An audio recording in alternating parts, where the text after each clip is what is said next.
আজ আমি পাতায় ছেড়ে যাচ্ছি ব্যাংককের অশোকে, কিন্তু থাইল্যান্ডের লং ডিস্টেন্স বাস জার্নি আসলে কেমন, টিকিটের প্রাইস কত, কোথা থেকে বাস ছাড়ে, আর ট্যুরিস্টদের জন্য এটা সেভ নাকি। আজকের ভিডিওতে পুরো জার্নি স্টেপ বাই স্টেপ দেখাবো, সো ভিডিও স্কিপ না করে শেষ পর্যন্ত দেখো। এখন হচ্ছে পাতায়াতে আছি, আমার হোস্টেল থেকে বের হলাম, যাব ব্যাংককে। তো ব্যাংককে যাই, আপনাদেরকেও দেখাই যে আসলে কিভাবে সহজে যেতে পারবেন। এই ম্যাসেজ 99-এর অপোজিটেই হচ্ছে আমার হোস্টেলটা, এই হচ্ছে রাস্তা। আমার হোস্টেলটা হচ্ছে সেকেন্ড পাতায়া রোডে। এখান থেকে টেম্পো টাইপ গাড়িতে উঠে আমি এখন চলে যাচ্ছি বাস টার্মিনালে। তো আপনাদেরকে বলেছিলাম এই টেম্পো টাইপ গাড়িতে আপনি যেখানেই যান না কেন 10 বাত ভাড়া দিলেই যেতে পারবেন, কিন্তু আপনার কাছে ব্যাগ এন্ড ব্যাগেজ থাকলে সেক্ষেত্রে ভাড়া বেশি দিতে হবে। তো আমাকে তাই 50 বাত ভাড়া দিয়ে এখন যেতে হচ্ছে বাস স্টেশনে। তো আমি এখন পাতায়ার এয়ার কন্ডিশন বাস টার্মিনালে চলে এসেছি। এখান থেকে ডিরেক্ট ব্যাংককের বাস পাওয়া যায়। টার্মিনালটাও খুবই ক্লিন এবং অর্গানাইজড, ট্যুরিস্টদের জন্য প্রসেসটাও খুব ইজি। কাউন্টারে গিয়ে শুধু ডেস্টিনেশন বললেই টিকিট দিয়ে দেয়। তো আমি আজকে ব্যাংককের অশোকে নামবো। তো পাতায়া থেকে ব্যাংককে যাওয়ার টিকিটের প্রাইস পড়েছে 141 বাতের মতো। আর সবচেয়ে ভালো ব্যাপার হচ্ছে যে 1 ঘন্টা পর পর হচ্ছে বাস ছাড়ে এখান থেকে। অ্যাডভান্স বুকিং না থাকলে ইউজুয়ালি কোনো সমস্যা হয় না, আপনি গেলেই হচ্ছে টিকিট। এটা হচ্ছে পাতায়া বাস স্টেশন। এখানে টাইমিং দেওয়া আছে কখন কোন বাস কোথায় ছেড়ে যাবে। তো আমার বাস হচ্ছে 3:30 বাসের টিকিট পেয়েছি আমি। আর এখানে বসার জায়গা রয়েছে, যারা প্যাসেঞ্জার রয়েছে ওয়েটিং স্থান। এখানে অনেকগুলো খাবারের দোকান রয়েছে, কারণ আমার প্রায় 2 ঘন্টা ধরে আমি এখানে ওয়েট করছি। কারো ক্ষুধা লাগলে হচ্ছে এখান থেকে খেয়ে নিতে পারবে। এখানে একটা পাবলিক টয়লেট রয়েছে, কিন্তু টয়লেটে হচ্ছে আপনাকে পে করতে হবে। টিস্যু যদি এখান থেকে নিতে চান সেক্ষেত্রে হচ্ছে 10 বাত দিতে হবে। আর আপনার যদি টিস্যু ছাড়া ওয়াশরুমে যেতে চান সেক্ষেত্রে হচ্ছে 3 বাত দিতে হবে। এই বাসটা ব্যাংককে যাওয়ার আগে কয়েকটা ইম্পর্টেন্ট জায়গায় স্টপ নেয়, ইকামাই, বাংনা, উদমসুক এবং অন্নাট। আর আমি নামবো অশোকের কাছে। যারা বিটিএস ব্যবহার করেন তাদের জন্য এটা অনেক কনভেনিয়েন্ট। সত্যি বলতে থাইল্যান্ডে ট্রাভেল করা আমার কাছে অনেক স্মুথ লেগেছে। বাস টার্মিনাল থেকে শুরু করে ট্রান্সপোর্টেশন সিস্টেম সবকিছু খুবই অর্গানাইজড। পাতায়াতে এতদিন ঘোরাঘুরি করার পর এখন আবার ব্যাংককে ফিরছি, একটু মিক্সড ফিলিং হচ্ছে আর কি। ফাইনালি আমার বাস চলে এসেছে, আমি উঠে পড়েছি ব্যাংককে যাওয়ার জন্য এসি কোচে। লাগেজটা নিচে কম্পার্টমেন্টে রেখে দিয়েছি এবং ভিতরে অনেক ঠান্ডা। আর আজকে আমাকে এক্সট্রা 20 বাত ভাড়া দিতে হয়নি, কারণ আজকে মহিলাটা খুবই ভালো ছিল। আমি 3:30টায় গাড়িতে উঠেছিলাম, এখন বাজে 5:30। তো ব্যাংকক এসে পৌঁছে গেছি। এটা হচ্ছে বাস স্টেশন। ইকামাই বাস স্টেশন থেকে জাস্ট 2 মিনিট হাঁটলেই হচ্ছে ইকামাই বিটিএস স্টেশন। বাস থেকে নেমে এখান দিয়ে আমি উপরে উঠলাম। এটা হচ্ছে ইকামাই স্টেশন, এখান থেকে আসলাম। এখন হচ্ছে টিকিট কাটবো, টিকিট কেটে সোজা চলে যাব অশোকে। অশোকের পাশেই হচ্ছে আমার ডরমিটরি, বিটিএস থেকে জাস্ট ওয়াকিং ডিস্টেন্স। আমি চেষ্টা করেছি স্টেশনের পাশাপাশি ডরমিটরি নেওয়ার জন্য, যাতে করে আমি খুব সহজেই বিটিএস ব্যবহার করে বিভিন্ন জায়গায় ঘুরতে যেতে পারি। তো আমি বলবো যে আপনারাও এরকম চিন্তা করবেন, যাতে হোস্টেলের পাশেই যেন বিটিএস থাকে, স্টেশন থাকে, যাতে করে খুব দ্রুত মুভ করা যায়। আমি বিটিএস এ করে অশোক এসে নেমেছি। ওই যে দেখতে পাচ্ছেন যে অশোক বিটিএস এর রাস্তা পারাপার যে ব্রিজটা, ওইটা হচ্ছে অশোক। আর এখান থেকে আমি 7 মিনিট থেকে এখানে এসেছি। আমি আজকে পাতায়া থেকে ব্যাংককে আসছি। তো ব্যাংককে এসে হচ্ছে অশোক স্টেশনে নেমেছি। এই হচ্ছে অশোক স্টেশন। এখান থেকে হচ্ছে আমি আমার ডরমিটরি বুক করেছি। আর ঠিক অশোক স্টেশন থেকে নেমে জাস্ট 7 মিনিট হাঁটলেই হচ্ছে আমার ডরমিটরি। তো ডরমিটরিটা অশোক স্টেশন থেকে নেমেই হচ্ছে আমার হোস্টেল। তো আমি আমার হোস্টেলটা আপনাদেরকে দেখাচ্ছি। আমার হোস্টেলে হেঁটে যেতে সময় লাগবে 5 থেকে 7 মিনিট। ওই রোড থেকে হেঁটে just well care, massage and nail, এটার পাশে যে গলিটা গিয়েছে এই গলিতেই হচ্ছে আমার হোস্টেল। তো হোস্টেলটা আপনাদেরকে একটু দেখিয়ে দিচ্ছি। জাস্ট এত বলার কারণ হচ্ছে লোকেশনটা যাতে আপনারা বুঝতে পারেন, এর জন্য হচ্ছে এইটা আসলে দেখানো। এটা হচ্ছে আমার গার্লস হোস্টেল, এটার নাম হচ্ছে অশোক মন্ত্রী হোস্টেল। তো এটা হচ্ছে আমি অনলাইনে বুকিং করেছি। তো আগে হোস্টেলটা দেখাই, তারপর হচ্ছে আপনাদেরকে ডিটেলটা রুমে যেয়ে বলবো। এটা হচ্ছে হোস্টেলের সামনের দিক, শুজ এখানে রেখে যেতে হবে।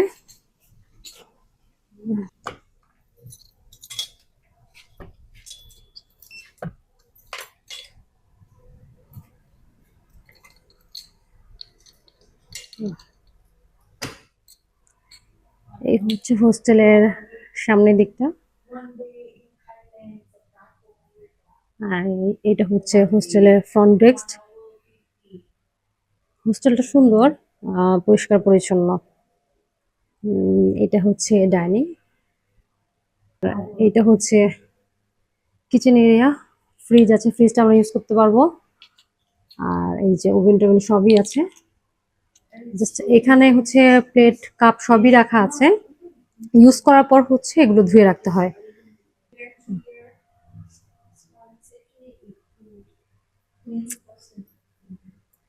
এই যে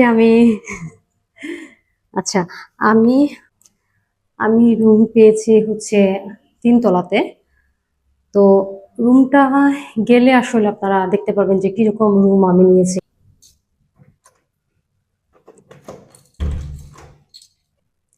এটা 4 জনের, এটা 6 জনের বেড। এটা হচ্ছে আমার বেড। অলরেডি 2 জন ঘুমিয়ে পড়েছে, এই জন্য আসলে একটু আস্তে কথা বলতে হচ্ছে। গাড়িতে থাকার কারণে দুপুরে খাওয়া হয়নি, আমার প্রচন্ড ক্ষুধা লেগেছিল। লাগেজটা রুমে রেখে হচ্ছে বেরিয়ে পড়েছি খাওয়ার জন্য। আর এইখানে ঘুরতে ঘুরতে আমি পেয়ে গেলাম একদম অথেন্টিক বাংলাদেশি খাবারের একটা দোকান, মনিকাস কিচেন। আর এই দোকানের খাবারগুলা একটু দাম, বাট একদমই মনে হবে যে আপনি বাসার খাবার খাচ্ছেন, এত টেস্টি আর একদম পুরো বাঙালি স্বাদ। এই ভদ্র মহিলা হচ্ছে 37 বছর ধরে থাইল্যান্ডে আছেন এবং এইরকম খাবারের বিজনেস করছেন, যার জন্য খাবারটা খুবই ভালো লেগেছে আমার। খেয়ে হচ্ছে আমি বেরিয়ে পড়লাম রঙিন ব্যাংকক দেখার জন্য। আর প্রথমে আমি ব্যাংকক আসা পড়ছিলাম খাওসান রোডে, ওইটা আলাদা একটা ভাইব ছিল। আর এইটা হচ্ছে একদমই হচ্ছে ব্যাংককের যে লাইফস্টাইল, থাইল্যান্ডের মানুষের যে লাইফস্টাইল, সেটা আজকে আমি দেখতে পাচ্ছি। তো এটা আমার কাছে খুবই ভালো লাগছে। খাওয়ার পর হচ্ছে আবার হাঁটা শুরু করলাম। হেঁটে হচ্ছে আমি পুরো এলাকাটা দেখব, কারণ আপনি গাড়িতে করে যদি ঘুরতে চান বা শহর দেখতে চান, আসলে আপনি এনজয় করতে পারবেন না। সো হেঁটে হচ্ছে একটা দেশকে এক্সপ্লোর করা যায়। তো আমিও হেঁটে হেঁটে পুরো জায়গাটা ঘুরে দেখছি, আমার কাছে ভীষণ ভালো লাগছে। আর বড় বড় শপিং মলগুলো এবং ফুটপাতে যে দোকান রয়েছে, খাবার রয়েছে, এগুলো তো মানে হাঁটতে হাঁটতে দেখাও যায়, খাওয়াও যায়, এক্সপ্লোর করা যায় অনেক কিছু। দ্যাটস ওয়াই আমি হেঁটে ঘুরে বেড়াচ্ছি। তো আমি বলবো আপনারাও দেশের বাইরে বেড়াতে আসলে অবশ্যই হেঁটে হেঁটে দেখার চেষ্টা করবেন, আপনারা অনেক কিছু এক্সপ্লোর করতে পারবেন। ঘোরাঘুরি শেষ করে আমি আবার চলে আসলাম আমার হোস্টেলে। আমি এখন গার্লস হোস্টেলে আছি। তো রাত্রে মানে এখানে আমি হচ্ছে 3 দিনের জন্য ভাড়া করে নিয়েছি। তো সকালে হচ্ছে আমি তো নাস্তা করব। আসলে এখানে খাবারের অনেক বেশি দাম, যার কারণে হচ্ছে আমি ঢাকা থেকে একটু একটু করে খাবার নিয়ে আসলাম। চিনি, গুঁড়ো দুধ, আর চিয়া সিড, ওটস, এগুলো আমি একটু নিয়ে আসছিলাম। তো এটা দিয়ে হচ্ছে আমি সকালে নাস্তা তৈরি করবো। রাত্রে আমি একটু রেডি করে রাখবো, সকালে আমি একটু ফ্রুটস অ্যাড করে খেয়ে নিব। তো আপনারা আসলে কি করতে পারেন সেটা আপনাদেরকে একটু বলছি। But আসলে যারা সলো ট্রাভেল করতে চান বা একটু বাজেটের মধ্যে ঘুরতে চান, তারা কিন্তু আমার এই টেকনিকটা একটু ফলো করতে পারেন। জাস্ট সাথে করে একটু নিয়ে আসলেন এই 1 চামচ ওটস, মানে আপনি আপনার পছন্দ মতো রুচি অনুযায়ী, মানে যে যতটুকু খেতে পারে ওইভাবে জাস্ট একটা নাস্তা তৈরি করে রাতে রেডি করে রাখলে সকালে আসলে এটা খেয়ে নিয়ে বেরোয় যেতে পারবেন। কারণ দেখা যায় যে এখানে বাজেটের মধ্যে ঘুরতে চাইলে একটু হিসেব করে আসলে চলতে হয়, খাবারের দামটা অনেক বেশি।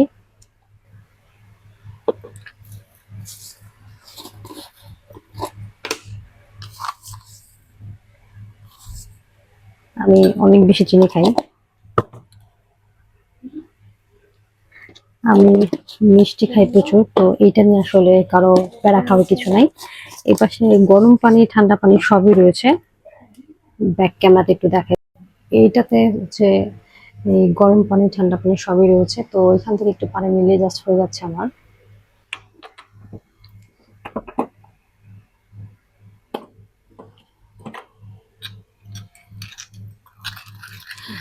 জাস্ট এটাকে আমি সুন্দর মতো গুলে তুলে হচ্ছে ফ্রিজে রেখে দেবো। সকালবেলা হচ্ছে একটা আপেল বা একটা কলা অ্যাড করে খেলেই আমার নাস্তা হয়ে যাবে। অনেক টায়ার্ড লাগতেছে, বাট তারপরে হচ্ছে এই কাজটা করে তারপর হচ্ছে আমাকে ঘুমাতে হবে। তো একটা মটর রয়েছে, এটাকে একটু খেয়ে নেই।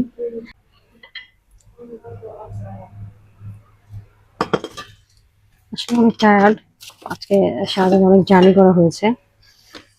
ফল আসলে আমি ঢাকা থেকে নিয়ে আসছিলাম। এখানে যদিও ফলের কোনো অভাব নাই, বাট আমার দেশি ফল ওটার টেস্টই আলাদা। জাস্ট এটাকে আমি কাটলাম, খেয়ে রুমে যেয়ে ফ্রেশ হয়ে তারপর একটা ঘুম দেবো। আমি প্রথমে হচ্ছে 2 দিন ব্যাংককে ছিলাম, তারপর হচ্ছে পাতায়াতে গিয়েছিলাম। পাতায়াতে 3 দিন থাকার পর আবার আজকে ব্যাংককে ব্যাক করেছি। তো আজকে হচ্ছে আবার ডরমিটরি নিয়েছি। তো গতবার ছিলাম হচ্ছে খাওসান রোড থেকে একটু দূরে, তো ওই ডরমিটরিটা খুবই নোংরা ছিল, খুবই পচা ছিল, যার কারণে হচ্ছে ওখানে আমি আর ব্যাক করিনি। তো নতুন করে হচ্ছে আরেকটা হোস্টেল আমি আজকে বুক করেছি। তো এটা হচ্ছে একদম বিটিএস এর পাশে অশোক যে স্টেশনটা রয়েছে তার থেকে আমার হেঁটে আসতে 7 মিনিট সময় লেগেছে। তো এইটা বুক করেছি হচ্ছে আজকে না, আজকে আমি উঠেছি, আজকে বুক করেছি, যেটা আমার বুকিং হয়েছে। আসলে শুটিং থাকার কারণে আমি মানে ভিসাটা আমি অনেক আগে পেয়েছিলাম, বাট শুটিং জটিলতার কারণে ডেট নিচ্ছিল না যে কবে আসবো কবে আসবো। তো একদম ভিসা একদম শেষ পর্যায়ে চলে এসেছে, যার কারণে হচ্ছে তাড়াহুড়ো করে আমাকে আসতে হয়েছে, যে আর না আসলে তো হচ্ছে আমার ভিসার মেয়াদ শেষ হয়ে যাচ্ছে। তো দ্যাটস হচ্ছে ঢাকা থেকে আসার সময় মাত্র 2 দিনের জন্য হচ্ছে আমি ব্যাংককে একটা হোস্টেল বুক করে চলে এসেছিলাম, আর বাকিগুলো মানে এসে আমি বুক করেছি, যার জন্য হচ্ছে আমার প্রাইসটা একটু বেশি পড়েছে।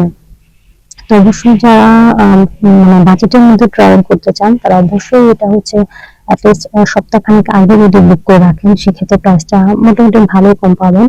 তো আজকে আমি এসে ওই চেক করতে করতেই হচ্ছে $2 বেড়ে গেছে।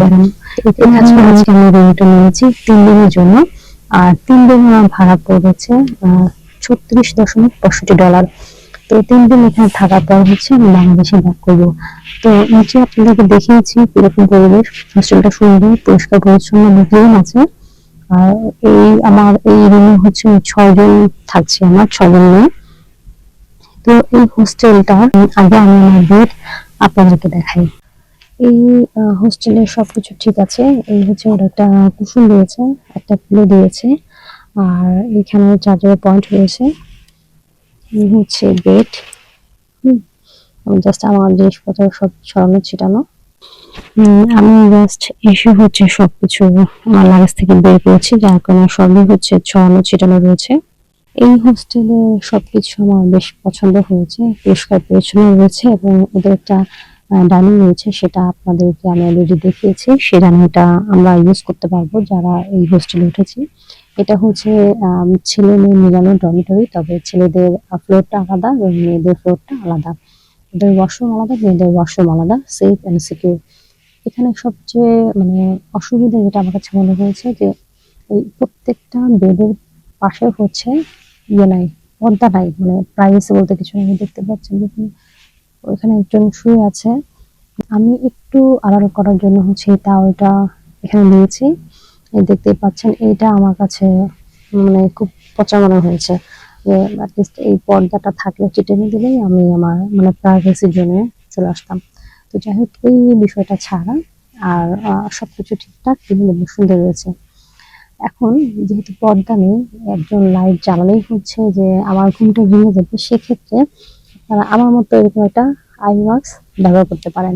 এটার সাথে থাকলে মানে জাস্ট আপনি মানে রাতের বেলা আরামে ঘুম দিতে পারবেন। চলেন এইবার আপনাদেরকে ফ্রিতে একটা ট্রিক্স দিই। সেটা কি, বেড়াতে গেলে বা ট্রাভেল করতে গেলে প্রথমে হচ্ছে এরকম একটা ব্যাকপ্যাক নেবেন। ব্যাকপ্যাক নেবেন, আর হচ্ছে আপনার সাথে যদি এরকম একটা হট পানির পট থাকে, তাহলে হচ্ছে আপনি গরম পানিটা ভরে নেবেন, একটা কফির সাথে রাখবেন, একটা কাপ নুডলস সাথে রাখবেন, আর হচ্ছে এইরকম একটা ওয়াটার পট সাথে রাখবেন। এই মানে 2-3টা জিনিস যদি আপনার কাছে থাকে, তাহলে হচ্ছে আপনি সারাদিন নিশ্চিন্তে ঘুরতে পারবেন। কেন বলতেছি, সেটা হচ্ছে যে কখনো গাড়িতে চড়বেন বা বাসে চড়বেন, মানে দেশে বাইরে বেড়াতে আসলে, তখন ওই মানে দূর হোক সন্ধ্যা হোক, মানে দেখা যায় যে আপনি এমন ভাবে মুভ করতেছেন, খাওয়ার কোনো জায়গা নেই। সেক্ষেত্রে আপনার কাছে যদি একটা কাপ নুডলস থাকে, একটু গরম পানি থাকে, আপনি জাস্ট ওটাকে ইনস্ট্যান্ট করে খেয়ে নিলে আপনার খাবারের কষ্টটা আসলে থাকবে না। কারণ যেখানে যাচ্ছেন বা যেখানে আমি যাচ্ছি, অনেক সময় দেখা যায় হালাল ফুড আশেপাশে নেই বা খাবারের দোকানটা আশেপাশে নেই, বাট ক্ষুধা লেগেছে, তখন কিন্তু এই কাজটা আপনারা করতে পারেন। আর দেশের বাইরে পানির অনেক বেশি দাম। তো একটা যদি পানির পট সাথে থাকে, জাস্ট ওটা হোস্টেল থেকে বা হোটেল থেকে নামার সময় ফিল করে নিলেই হচ্ছে, ওটাতে আপনি শুনতে পারবেন। তো এটা খুব ভালো একটা পরামর্শ, আমি এটা করছি, আপনারা করে দেখতে পারেন, আপনাদেরও খুব হেল্প হবে। আশা করছি আমি আজকে আপনাদেরকে যে ইনফরমেশন দিয়েছি যে আম, মানে শর্ট বাজেটে বা অল্প টাকার মধ্যে আপনারা কিভাবে ঘুরতে পারবেন, সেটা আপনাদের হেল্প করবে। আর যদি আমার এই ব্লগটা আপনাদের ভালো লেগে থাকে অবশ্যই কমেন্ট করে জানাবেন, এবং আপনাদের যদি কোনো কিছু নিয়ে জানার থাকে সেটাও কমেন্ট করে জানাবেন, আমি আপনাদের উত্তর দেওয়ার চেষ্টা করব। আর মানে আশা করব যে আমার চ্যানেলটা আপনারা সবাই সাবস্ক্রাইব করে দিবেন এবং বেল আইকনটি ক্লিক করে রাখবেন, যাতে নতুন ভিডিও আপলোড করার সাথে সাথে আপনাদের কাছে চলে আসে। আর আমার ব্লগ যদি আপনাদের খারাপও লাগে সেটা আমাকে কমেন্ট করে জানাবেন। আশা করবো যে আমার ব্লগ দেখে আপনারাও একা একা বেরিয়ে পড়ার সাহস পাবেন এবং পুরো পৃথিবী ঘুরে দেখবেন। তো নতুন আরেকটা ব্লগ নিয়ে অবশ্যই আবার চলে আসবো। সে পর্যন্ত সবাই ভালো থাকবেন, সুস্থ থাকবেন, আর বেশি বেশি ব্লগ দেখবেন। আল্লাহ হাফেজ।